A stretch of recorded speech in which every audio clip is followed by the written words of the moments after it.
Baik, bismillahirrahmanirrahim. Assalamualaikum warahmatullahi wabarakatuh. Pada pertemuan hari ini itu saya akan menjelaskan mengenai sistem biaya standar, gitu ya. Jadi kalau sebelumnya teman-teman semua sudah mempelajari tentang sistem biaya pesanan, kemudian ada sistem biaya proses, kemudian yang terakhir itu adalah sistem biaya standar. Nah, kita perlu lihat pengertiannya dulu terkait biaya standar itu apa gitu ya. Jadi biaya standar adalah biaya yang ditentukan di muka yang merupakan jumlah biaya yang harusnya dikeluarkan untuk membuat satu satuan produk atau untuk membiayai kegiatan tertentu di bawah asumsi kondisi ekonomi, efisiensi, dan faktor-faktor lain tertentu. Jadi biaya standar ini adalah biasanya biaya minimal yang disediakan oleh perusahaan ketika mereka itu mau membuat suatu produk. Jadi biaya standar ini ditentukannya kapan? Ya ditentukannya di awal ketika perusahaan mau membuat proses produksi atau membuat suatu produk. Nah, tujuannya untuk biaya standar ini apa? Yaitu untuk menentukan ketika misalkan ada konsumen itu mau memesan sejumlah barang. Maka kita harus tahu, oh biaya yang saya keluarkan sekian, maka harga yang berlaku untuk produk ini ketika pesanan sejumlah 100 atau pesanan sejumlah 50 itu adalah sekian rupiah.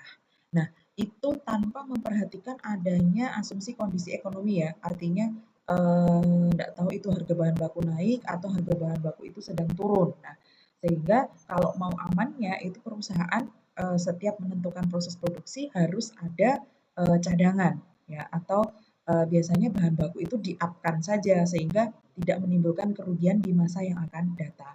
Nah, biasanya biaya standarnya ini berlaku untuk kapan? Dia berlakunya selama periode produksi. Misalkan selama 3 bulan ya berlakunya 3 bulan. Kalau produksinya selama 1 bulan ya berlakunya hanya 1 bulan itu saja seperti itu. Kemudian manfaat sistem biaya standar itu dalam pengendalian biaya itu adalah merupakan alat yang penting di dalam menilai pelaksanaan kebijakan yang telah ditetapkan sebelumnya. Yang kedua, itu membantu manajemen dalam pengendalian biaya proses produksi. Nah, seperti yang saya singgung tadi, makanya ketika di awal biaya standar ini juga harus sudah ditentukan oleh perusahaan sebagai alat pengendalian biaya proses produksi. Karena biaya standar, harga standar dengan harga sesungguhnya itu juga pasti adanya selisih seperti itu. Karena biaya standar ini kan masih berupa anggaran. Kalau misalkan harga yang sesungguhnya kan harga aktual seperti itu. Kemudian kelemahan biaya standar itu adalah tingkat keketatan atau kelonggaran standar tidak dihitung dengan tepat. Nah, ini juga akan mengakibatkan kerugian pada perusahaan sehingga longgarnya itu terlalu bawah seperti itu sehingga ketika harga bahan baku naik, perusahaan akan mengalami kerugian. Nah, meskipun telah ditetapkan dengan jelas jenis standar apa yang dibutuhkan oleh perusahaan, tetapi tidak ada jaminan bahwa standar yang telah ditetapkan itu secara keseluruhan itu memiliki hasil yang relatif sama. Karena antara harga standar dengan harga yang sesungguhnya itu pasti ada selisih. Kemudian proses penentuan biaya standar itu dibagi dalam 3 bagian, yaitu biaya bahan baku standar, tenaga kerja standar, dan overhead standar. Biaya bahan baku standar itu terdiri dari masukan fisik yang diperlukan untuk memproduksi sejumlah keluaran fisik tertentu atau lebih dikenal dengan nama kuantitas standar.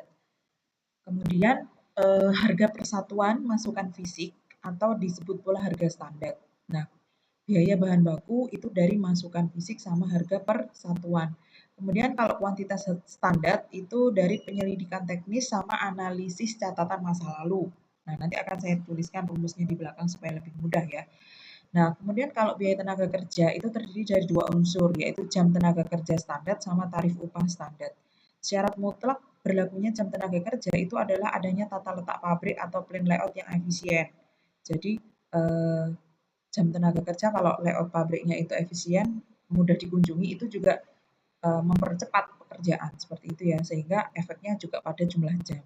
Artinya layoutnya ini gak muter-muter gitu ya. Jadi kalau misalkan antara produksi satu dengan produksi yang kedua itu tempatnya muternya bisa sampai 1 kilo. Nah itu kan otomatis jam kerjanya juga berpengaruh gitu.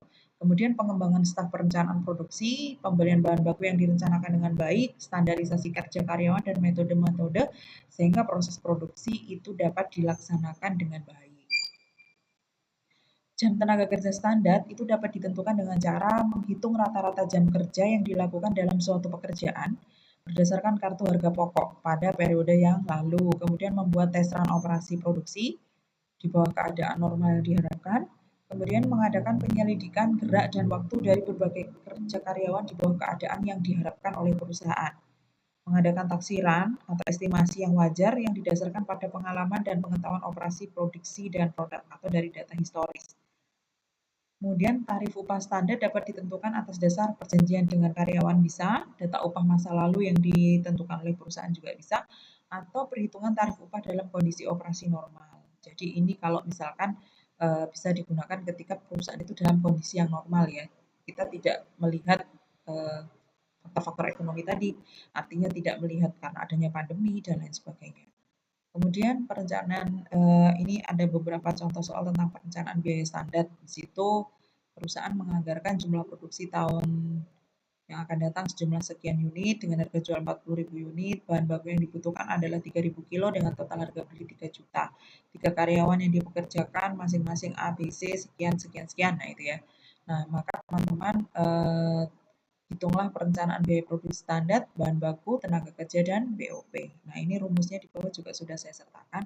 Untuk hitung bahan baku ya berarti harga bahan baku standar itu total harga bahan baku dibagi dengan total kuantitas. Tentunya harga bahan baku. Kuantitas penggunaan ya berarti sejumlah berapa yang mau diproduksi.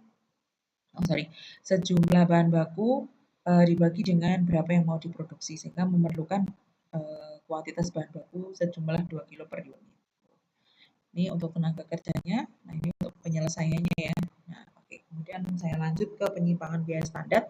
Penyimpangan biaya standar penyebabnya itu adalah adanya hari libur nasional yang menyebabkan penambahan waktu jam lembur. Otomatis kan itu adanya penyimpangan biaya standar yang sudah ditentukan di awal tahun sehingga di tengah-tengah nanti tiba-tiba ada libur cuti bersama. Nah, seperti itu.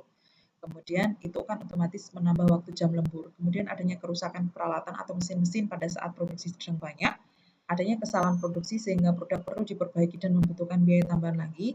Kemudian adanya keterlambatan penggunaan bahan baku sehingga banyak idle time atau waktu yang menganggur. Kemudian kalau analisis biaya produksi itu ada 3 cara, model 1 selisih, 2 selisih, sama 3 selisih. Kalau model 1 selisih dihitung dengan cara mengurangi BOP dengan tarif standar pada kapasitas standar dengan BOP sesungguhnya. Yang 2 selisih itu dipecah menjadi 2, yaitu selisih terkendalikan adalah perbedaan antara biaya overhead sesungguhnya dengan yang dianggarkan. Selisih volume adalah perbedaan antara biaya yang dianggarkan pada jam standar dengan BOP yang dibebankan pada produk. Kemudian model 3 selisih dihitung dengan 3 macam selisih. Selisih pengeluaran adalah perbedaan BOP sesungguhnya dengan BOP yang dianggarkan pada kapasitas sesungguhnya. Kemudian selisih kapasitas ada selisih efisien.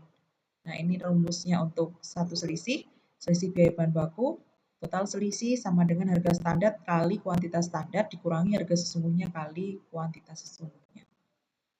Nah, ini contohnya juga sudah saya lampirkan, ada model 2 selisih, ada model 3 selisih.